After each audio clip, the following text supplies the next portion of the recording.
People behave like actors, hiding their true selves behind masks. दोस्तों, ये कहना है सोशियोलॉजिस्ट इरविंग गॉफमैन का, जिनका ड्रामेटर्जी अप्रोच सोशियोलॉजिकल ट्रेडिशन में बड़ा मशहूर है। दरअसल हकीकत है, आज के दौर में अगर हम यूथ की ज़िंदगी को देखते हैं, खुसूसन यंगस्टर्स जो बज़ाहिर जिसे कहेंगे एक हिपस्टर सब कल्चर में है, जो हर कोई जो ट्रेंडी चीज़ है, फैशन मॉडर्न चीज़ है, उसे एकदम फॉलो करते हैं और जो फैशन बदलता है नए नए को तेज़ी से अडॉप्ट करते हैं। उनमें ये जिसे कहेंगे कैपेबिलिटी है अप टू डेट रहने की और फैशन के साथ चलने की। दरअसल social life is a performance, ये भी तो गॉफमैन ने कहा था। ये सारा जिसे कहेंगे एक शेक्सपियर के स्टेज की तरह, whole world is a stage, उसी तरह ठीक कभी कभी लगता है कि ऐसा ही हकीकत है। ऐसी हकीकत नहीं है, बल्कि ये सब कुछ एक स्टेज परफॉर्मेंस लगती है, जिसमें दोस्तों बहुत सारे स्टेजेस हैं। एक फ्रंट स्टेज है, एक बैक स्टेज है, एक ऑफ स्टेज है, जिसमें बज़ाहिर हमें लगता है कि youth are in a perpetual state of making and maintaining impressions, जिसके लिए उनका जो डिजिटल रेलम है, डिजिटल जो उनका एरिना है, डिजिटल स्पेस है, उस पे भी उनका एक अलग रूप है, अलग चेहरा है। और समाज के सामने भी वो बिल्कुल, जैसे मैंने कहा हिपस्टर वर्ड यूज़ किया, वो लोग जो लगातार फैशन के साथ चलते रहते हैं और बिल्कुल जैसी जो ट्रेंड आती है वो उसे फॉलो करते हैं। हम सब ये देखते हैं और इन चीज़ों को दरअसल समाज में तनकीद का निशाना बनाते हैं।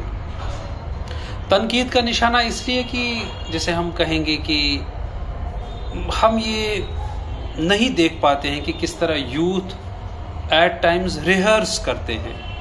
एक रिहर्सल होता है बैक स्टेज में, जो वो दिखाना चाहते हैं समाज में, जैसे वो खुद को सेल्फ प्रेजेंट करना चाहते हैं, जैसे वो समाज के सामने अपनी एक आइडेंटिटी रखना चाहते हैं। उसके लिए पीछे lot of struggle and lot of hurt है, जिस हर्ट को हम नहीं समझ पाते हैं बड़े लोग। और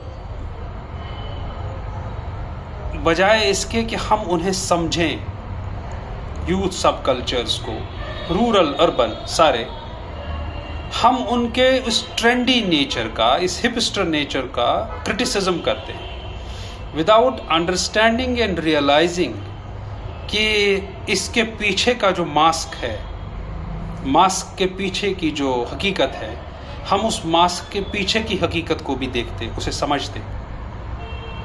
हम वो यूथ की, आज के यूथ की हम स्ट्रगल, उनकी वो एफर्ट्स नहीं देख पाते हैं। आज के कैपिटलिज्म के सामने, जिसे मैं कैनिबल कैपिटलिज्म कहता हूँ, उसके सामने उनकी स्ट्रगल को नहीं देखते। उसके सामने वो किस तरह से रोज़ अपनी आइडेंटिटी को नेगोशिएट करते हैं, रोज़ हर्ट होते हैं, रोज़ गिरते हैं, रोज़ संभलते हैं, रोज़ वापस उठकर फाइट करना चाहते हैं, उसे नहीं देख पाते हैं। बल्कि कभी बालों के स्टाइल से नाराज़ हो जाते हैं, कभी उनके पहनावे पे कमेंट करने लगते हैं, कभी उनके मीडिया चॉइसेस पे, सोशल मीडिया चॉइसेस पे, उनके उनकी राय पे अपनी राय कायम कर लेते हैं, आई मीन क्रिटिकल। तो दरअसल समझने की ज़रूरत है, ना कि यूथ के फ्रंट स्टेज का जो वो आपके सामने रख रहे हैं, बल्कि उस बैक स्टेज का दोस्तों, बल्कि उस ऑफ स्टेज का दोस्तों, जिसमें एक अलग ही दुनिया है यूथ की, जो स्ट्रगल की दुनिया है, जो पेन की दुनिया है, जो हर्ट की दुनिया है, जो जिसे कहते हैं कि जो एक कंपटीशन, रैट रेस कंपटीशन की दुनिया है। और हम ये भूल जाते हैं कि वो किस तरीके से लेबर मार्केट में अपने आप को इस वक्त अपनी बार्गेनिंग कर रहे हैं, बजाय इसके कि हम उन्हें उस चीज़ का शाबाशी दें, उन्हें और स्ट्रेंथ दें। हम उन पे जजमेंट्स और उन पे राय कायम कर लेते हैं। So don't be judgemental, let them live the way they are. At times they follow certain fashions, fads, trends and turn hipsters.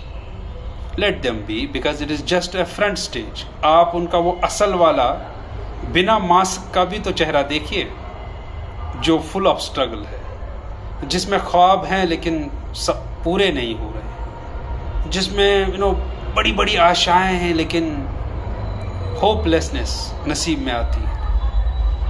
हम उनके लिए उन्हें तैयार करें, ना कि जजमेंटल बने। ये रखना चाहता था मैं एक सोशियोलॉजिकल नज़रिए में आपके साथ। बहुत बहुत शुक्रिया।